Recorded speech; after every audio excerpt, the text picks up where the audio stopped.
Le 13h à vos côtés. Bonjour Valentin Després. Bonjour Marie-Sophie. Nous démarrons une nouvelle semaine et aujourd'hui nous écoutons cette question que nous pose Valérie. Elle habite en Charente-Maritime. Bonjour, ma fille a acheté un appartement. Le DPE mentionnait la lettre D. Après quelques semaines, nous avons fait faire une contre-expertise. Cette dernière mentionnait la lettre E ainsi que des anomalies électriques. Nous avons dû engager des travaux. Quels sont mes recours auprès du premier diagnostiqueur ? Une question sur une erreur de DPE, le fameux diagnostic de performance énergétique. Valérie n'est pas la seule à s'en plaindre. Elle vous a envoyé des documents. Oui, regardez, voici les deux DPE en question. À gauche, vous voyez celui réalisé par le vendeur au moment de la vente, avec la lettre D. Et voici maintenant à droite celui que Valérie a fait réaliser elle-même après son entrée dans les murs. Et là, c'est un F. Dans le premier cas, aucune anomalie électrique. Il y en a plusieurs dans le second. Et puis, regardez surtout le montant des travaux préconisés. D'un côté, entre 2 000 et 3 500 euros. De l'autre, entre 12 000 et 19 000 euros. Ce n'est pas du tout le même diagnostic. Ah non, et pas du tout la même somme à la fin. Dans ce cas, qui est responsable ? D'abord, cela peut être bien entendu le premier diagnostiqueur. Il est tenu par une obligation de résultat. Si le DPE est inexact, il est en faute.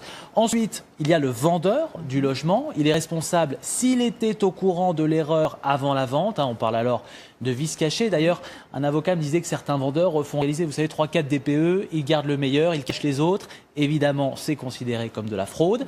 Et puis, on l'oublie souvent, mais le notaire en charge de la vente peut voir également sa responsabilité engagée. Il a un devoir de conseil. Il doit alerter s'il y a une anomalie dans le DPE, par exemple une trop bonne note par rapport à ce qui se fait habituellement. Et alors, comment faut-il s'y prendre ? Déjà, quand vous avez un doute sur le diagnostic, faites comme Valérie, réalisez un second DPE. C'est votre preuve qu'il y a eu une erreur. Ici, de nombreux dysfonctionnements électriques non signalés.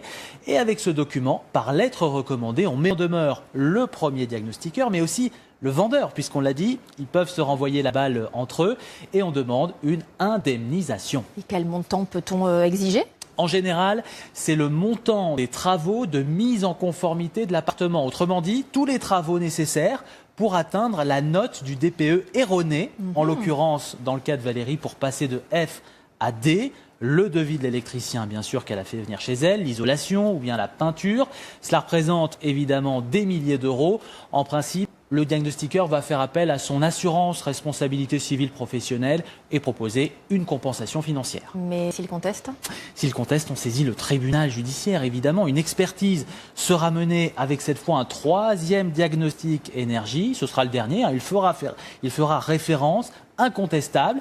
Et s'il confirme que le diagnostiqueur est bien en faute, le juge peut le forcer à indemniser Valérie. Mais pour éviter d'en arriver là, un conseil lors d'un achat immobilier: une fois la promesse de vente signée, n'hésitez pas à réaliser au plus vite un deuxième DPE avant même la signature définitive. Ça vous évitera de vous retrouver face à de nombreux travaux imprévus. Très bon conseil, effectivement. Merci.